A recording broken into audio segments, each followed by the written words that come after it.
England, once dominated by Roman conquerors, this tiny island nation rose to become one of the largest and most powerful empires in history.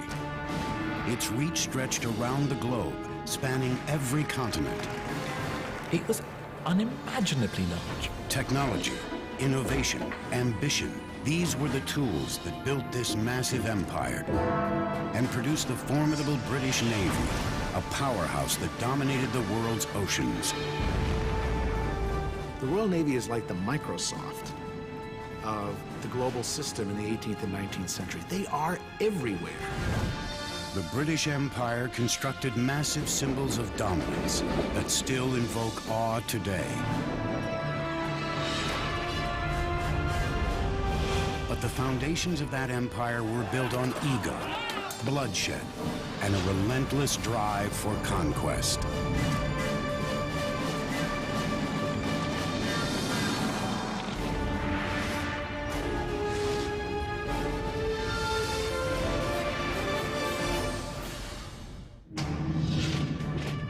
(410 AD), the most powerful empire the world had ever known is under attack.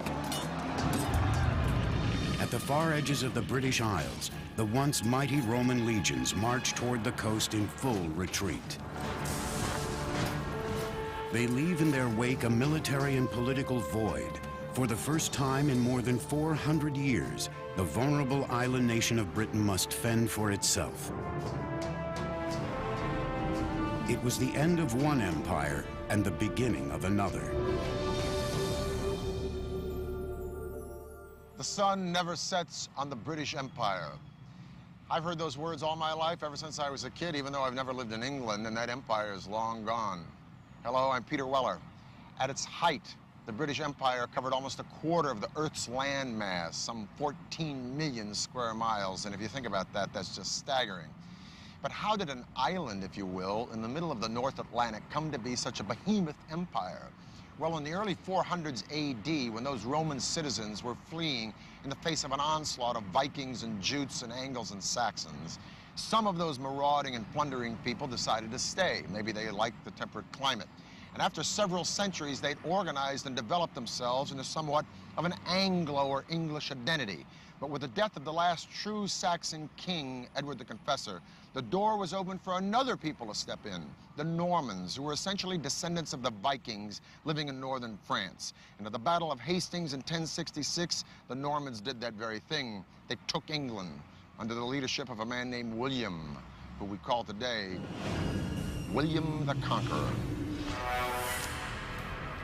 With a ravenous lust for power, William would stop at nothing to become King of England.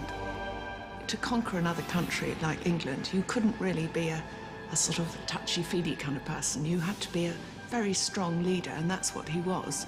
He was a brutal man. In 1066, William made his move. He put together an army of Normans and stormed the shores of England. For several bloody hours, his forces viciously clashed with King Harold's near the English coastal town of Hastings. By the end of the day, with one strike, William had conquered England.